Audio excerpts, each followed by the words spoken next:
Women are equal citizens like men. We will eliminate all discriminatory laws against women. we will provide them every kind of protection in their social life, political life, economic life. There would be no domestic violence for any women. This is what we want to uplift the status of women in our country. Infrastructure کے لیے دیتے ہیں development, housing کے لیے دیتے ہیں, youth کے لیے دیتے ہیں, جوانوں کے لیے. جوانوں کو کیا مل رہا ہے؟ ہم جوانوں کو کرم بنا کے دیں گے, کھیل دیں گے, ان کو ہیلتھی ایکٹیویٹیز دیں گے, روزگار دیں گے. آئی ٹی کے لیے ان کے لیے ہم ویلیز بنائیں گے. اگر انڈیا بنا سکتا ہے تو انفارمیشن ٹیکنالوجی اور نوجوانوں کے لیے ہم اس شہر میں کیوں نہیں بنا سکتے؟ ہم تقدیر بدلیں گے نوجوانوں کی. ہمارے نوجوان انقلاب کے بعد کرپٹ امبیسڈرز کو نکالیں گے اور doctor, engineer, I T specialist, P H D نوجوانوں کو امبیسڈر لگا دیا جائے گا. نوجوانوں کو پولیس آفیسر لگایا جائے گا. نوجوان اس ملک کو سنبھالیں گے. یہ میرے ملک کا مقدر ہے. ان کی زندگی کو تاریخ بنا دیا گیا ہے. جوانوں اٹھو, اپنے چہرے پہ تمتماہٹ لانے کے لیے اس انقلاب کو وفا کر دو.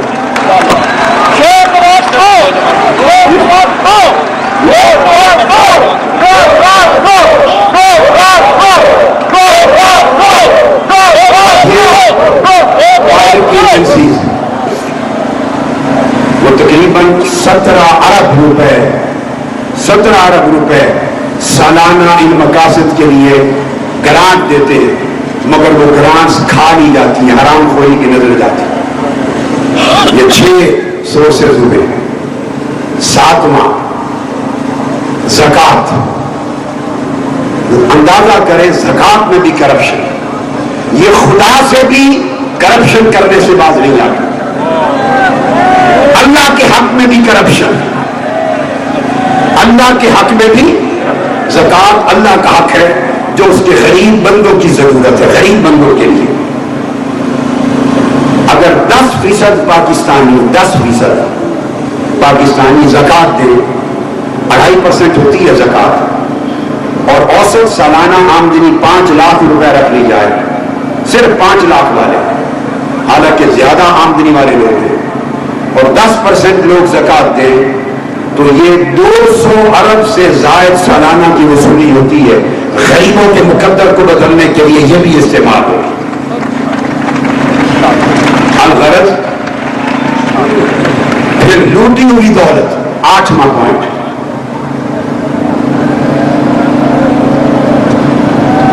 یہ بات طے شدہ ہے کہ سوئٹزرلینڈ کے بینکوں میں صرف حکمران خاندانوں اور لیڈروں کے 200 ارب روپے ڈالرز پڑے ہوئے ہیں. 200 ارب ڈالر. میں یہ تو نہیں کہہ سکتا کہ کتنے, میں ایسی جھوٹی باتیں نہیں کرتا, کتنے لائے جا سکیں گے کتنے نہیں, مگر اتنا ضرور ہے کہ جنہوں نے ملک کی دولت لوٹی ہے,